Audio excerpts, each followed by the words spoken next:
Sawadee and welcome to Thai Pulse, your weekly window into the stories that are shaping Thailand. That's right. We're here to break down the week's top headlines, share insights, and have an open conversation about the issues that matter most. Well, let's dive into this week's Pulse. Well, our first story, it's about the issue that related to many.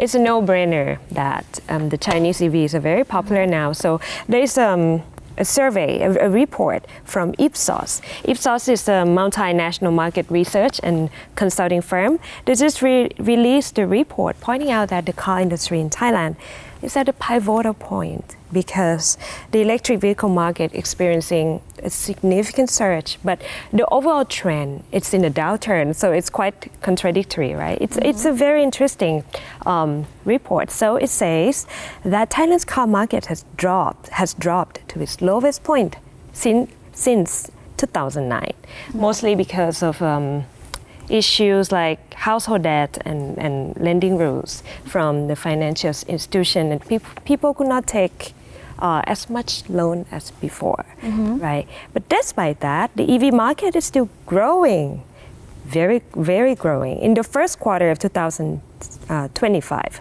sales of electric and hybrid vehicles went up 7% compared to last year, and making up more than 40% of all car sales. And the leaders are hybrids, 62% of the overall electric vehicle markets. During the 46th Bangkok International Motor Show, the Chinese brands occupies the most places in the top 15 spots for highest bookings. And in the survey, it says that 33% of respondents say it would consider a battery or EV. 28% prefer a petrol vehicle and 32% were open to a hybrid. Well, I personally work with Grand Prix every year, and the recent year, early this year, I mean, it was such a big shock though that we see a lot of discounts going on, a lot of price cutting online. People were showing photos, videos of the evidence at Motor Show. And people were jokingly saying, commenting that, are we buying cars or mobile phones? Why are there so much discount? Right. Because there are so much oversupply and the slowing demands in China, and also with the Trump's policy and everything. So it's making a lot harder for the Chinese to sell their cars, right? So they're offering a lot of price cutting. Right. Well, price, of course, is a key drivers why people switch to EVs.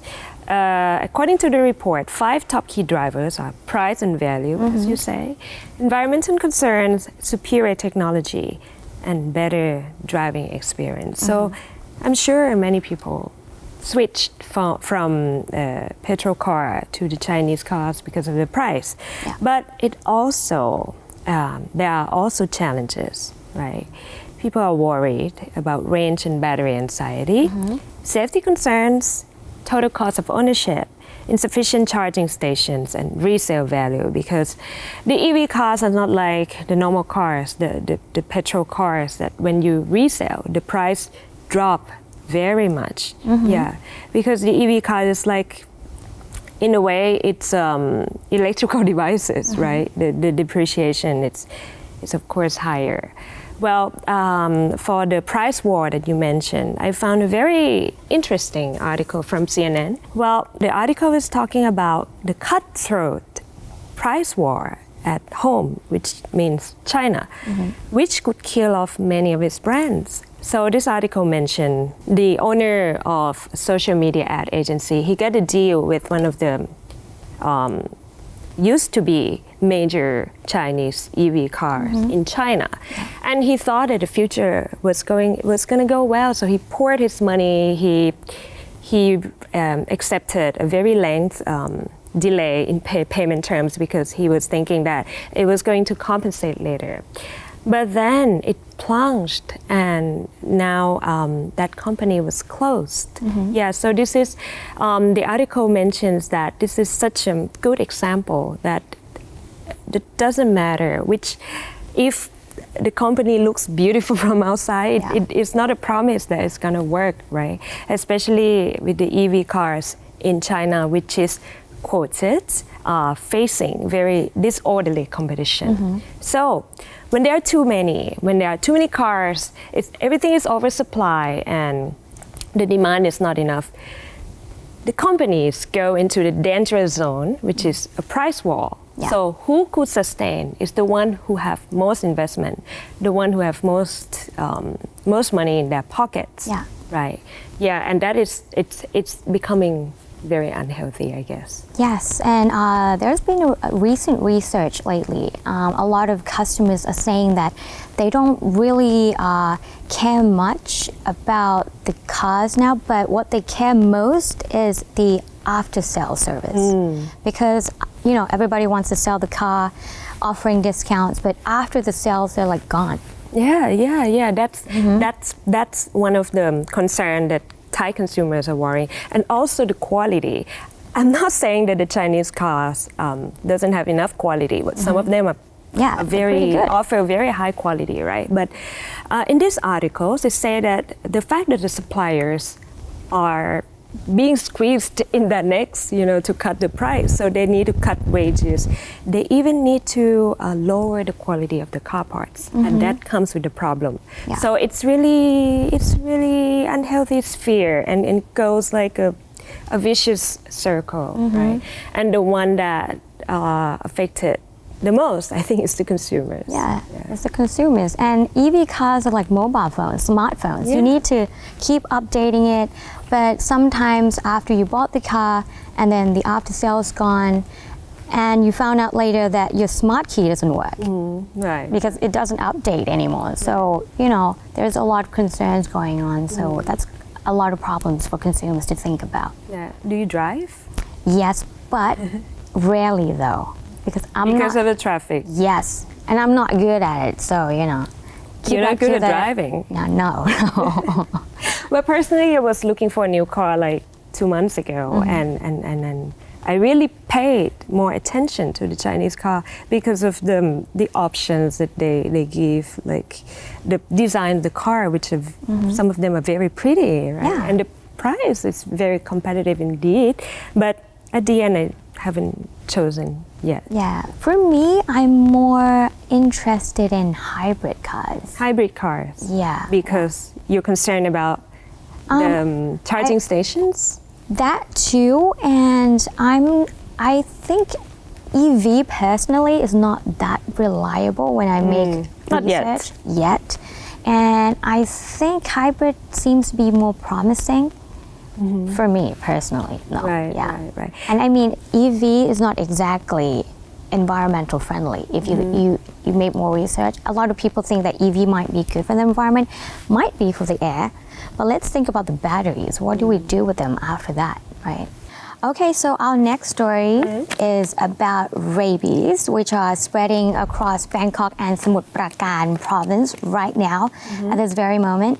The Department of Disease Control had issued a warning that they discovered over 200 dogs infected with rabies and 4 human deaths since 2025, as they didn't visit the doctors after exposing to the disease. Okay, so that's a brief introduction. Right. Okay, so let's discuss about the problem.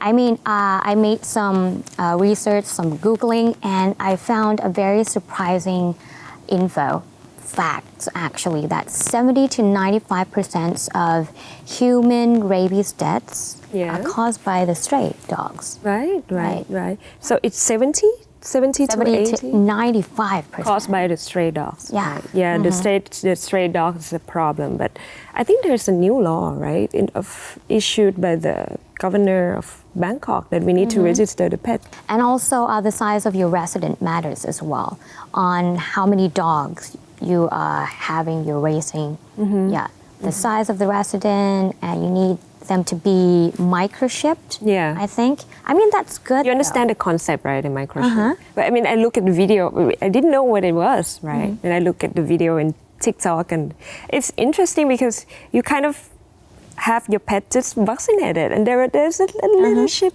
like the size of the rice grain, according to the video. Yeah, it goes very into the pet. small. Yeah. Yeah. So it's like an ID card of the pet? Yeah, I mean, if your pet got lost anywhere and someone found it, then they can check who owns that pet, right? So if they need to, in case your pet bit someone, then you know they know who's the owner. Right. But maybe some certain Thai owners might not like that kind of idea, you know, because I mean, if our pet is gone and someone found them, that's good.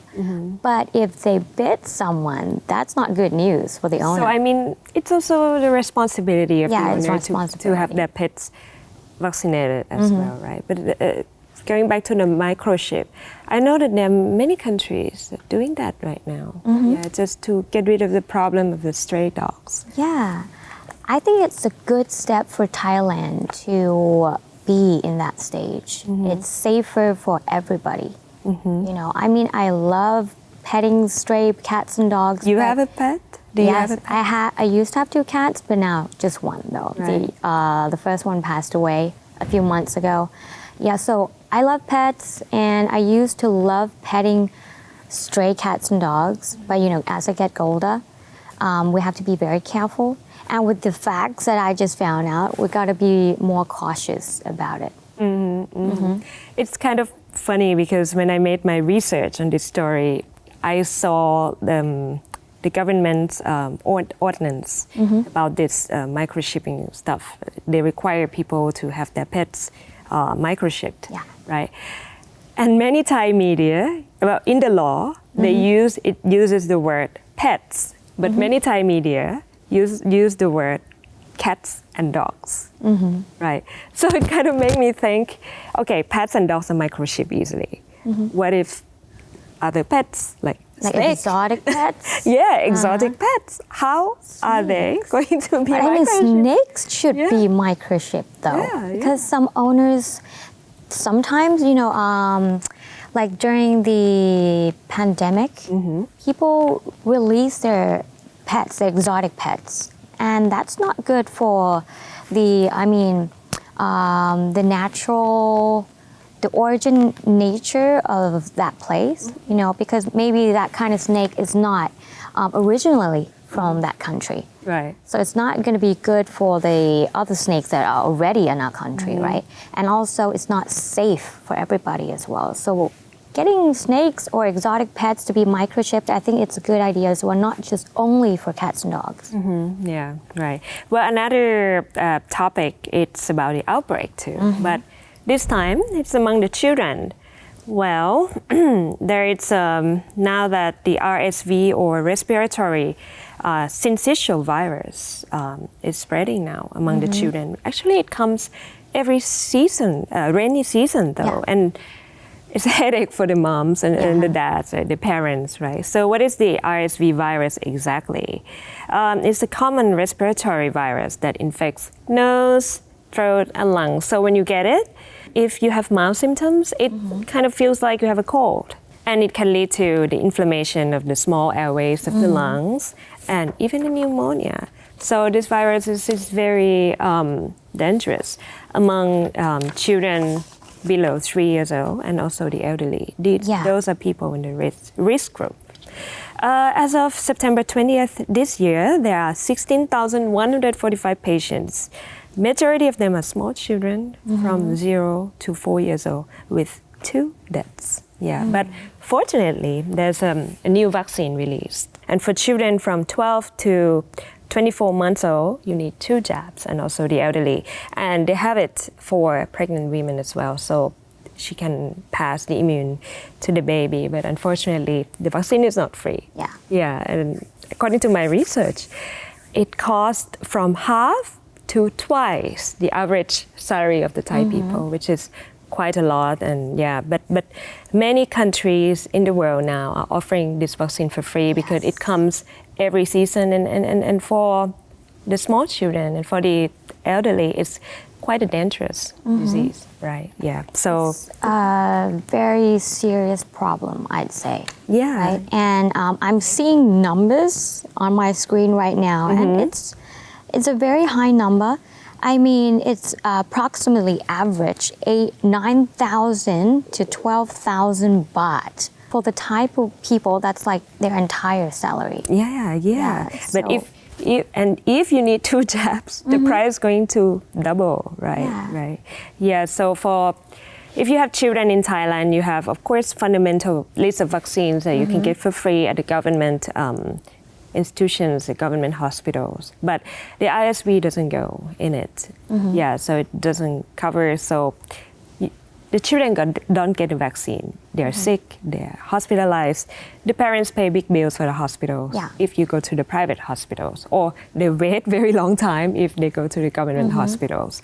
So it goes like a vicious circle, right? And I think that's the reason why many governments are offering this vaccine for free, but not in Thailand. Yeah, but hopefully that will happen for Thailand soon, you know. But I mean, in the meantime, what we can all do is just to be very careful. We have to take a very good look, you know, be closer to our children and to our elderlies as well, so that they don't get RSV. Yeah. And so we don't have to risk wasting a lot of our money and our savings. Right. Thailand, a land of success and reward. Reward your team with an extraordinary journey that celebrates their dedication and achievements. Immerse yourself in breathtaking natural landscapes. Indulge in the soothing touch of traditional Thai massages. Savor the diverse flavors of Thai cuisine and experience the charm of a culture rich in heritage. Give more than just relaxation. Give lasting inspiration. This incentive travel journey is more than just a reward. It's an opportunity to strengthen team bonds, ignite inspiration, and create lasting memories. Discover Thailand, your ideal MICE destination. Inspire your team today.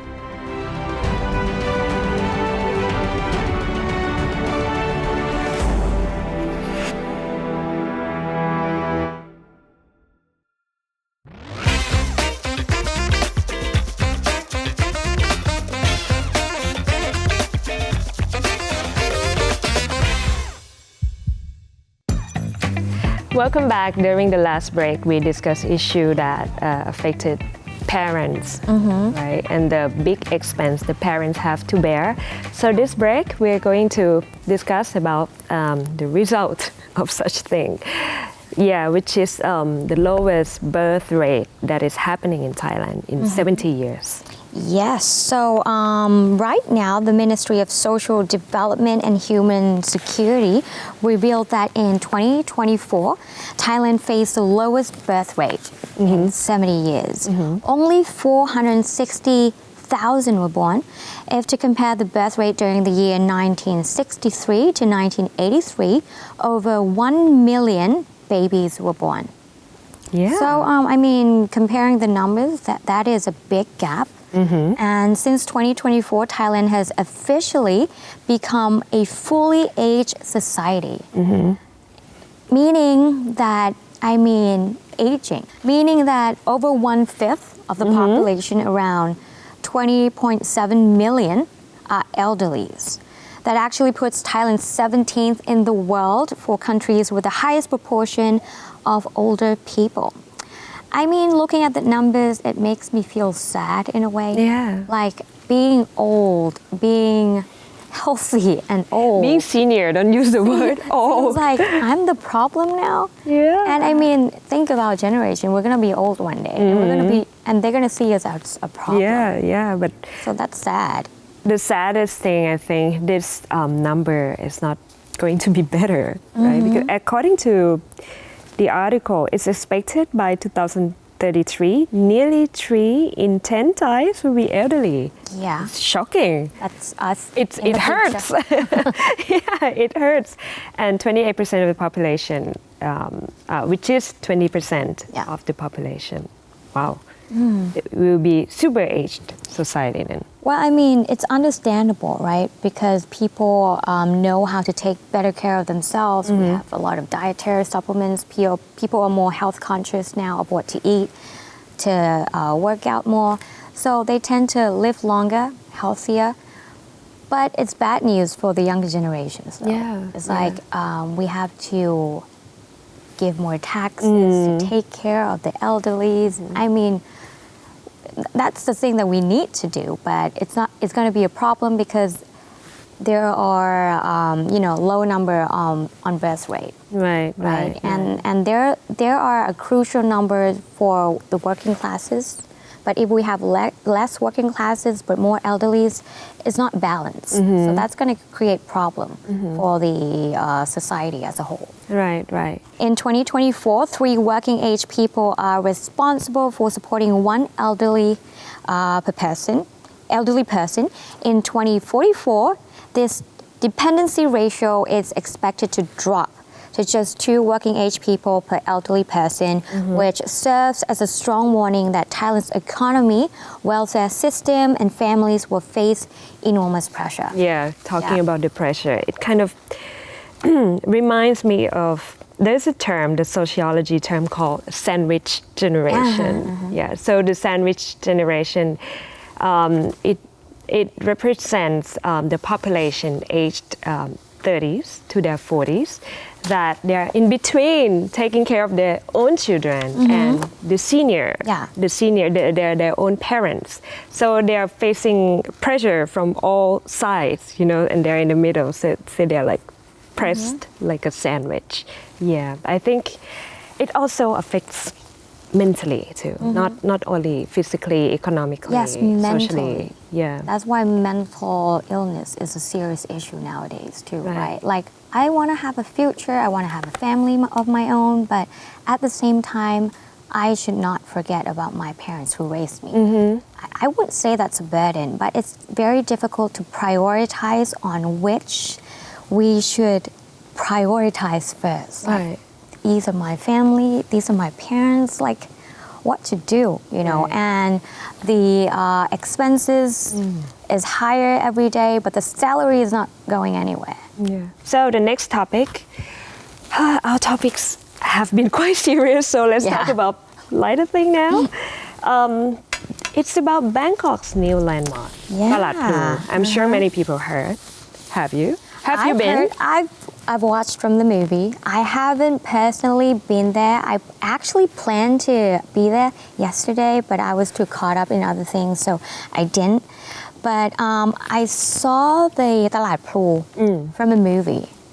How to Make Millions Before Grandma Dies. I don't know what it was what it is called in English. But in Thai it's called Lan Ma. Yeah, it made me cry. It was so good though. Did you see it? I cried so much. Yeah, it just showed the characteristic of the Talat Phlu and the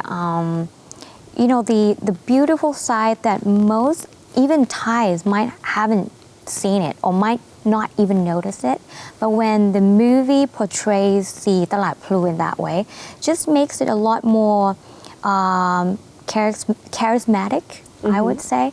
Yeah. So it makes Thai people feel like, they should visit there, once in their lifetime. Right. Me personally, I live in Bangkok for several years now, but haven't been there. Yeah. But it's not that close to the center, but it's not that far because I think there's a BTS station.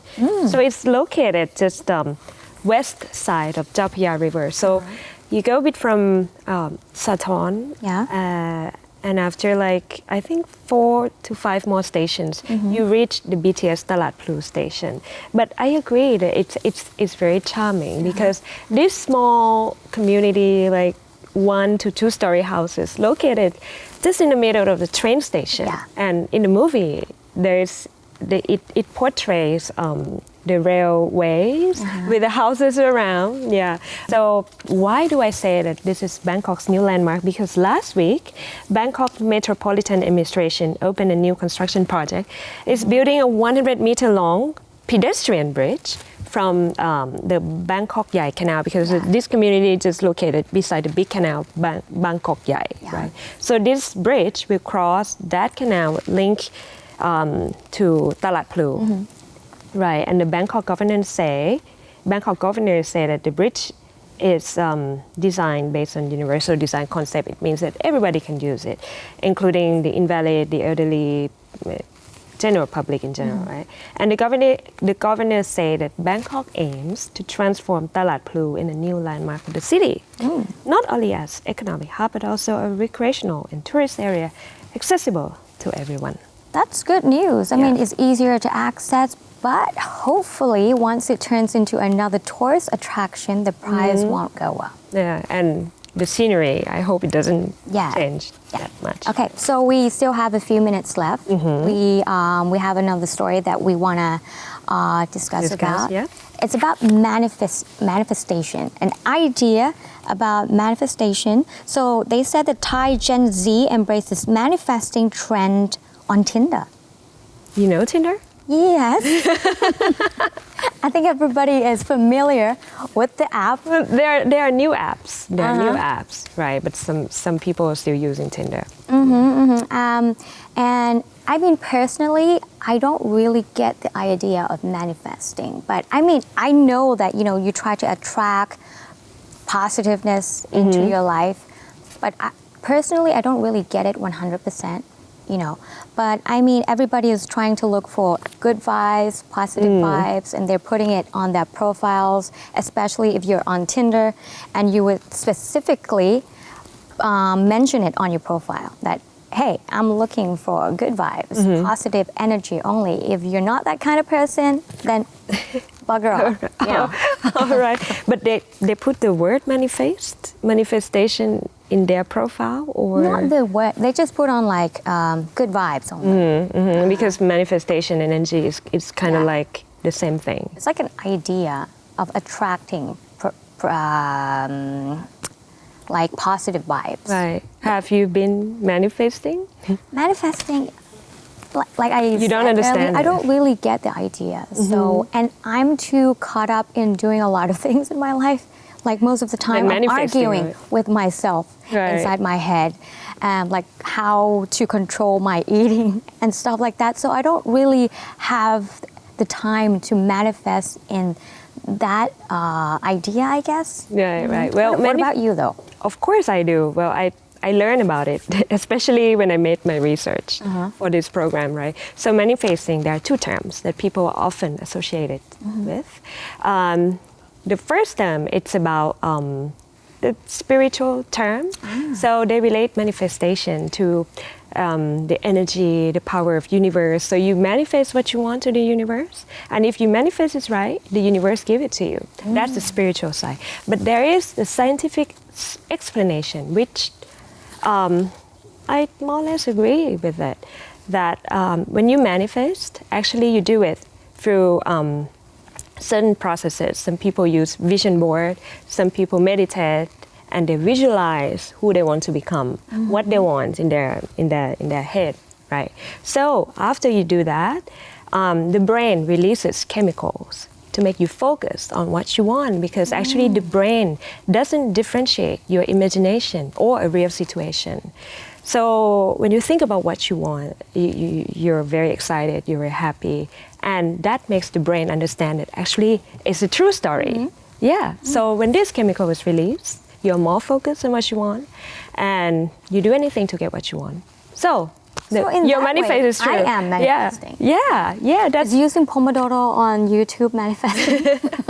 Trying to get myself focused on the work I'm doing instead of my phone. Yeah. That's what I'm talking about, that actually perhaps we have been manifesting for all life without knowing about it, right? So that's not actually a new term for me. I haven't actually thought about it that much, so that's why I was a little bit curious on what manifesting is. But after hearing the details from you, then that means I'm manifesting every day. You're a manifester. Yeah, I think everybody is doing that, but they're doing that unknowingly because they're not focusing on the word, they're just focusing on what they're doing. Right. Yeah. Well, that's a kind of trend that the young generation is very into right now. And that's all for Thai Pulse this week. Thank you again for tuning in, and we'll see you again next time. สวัสดีค่ะ สวัสดีค่ะ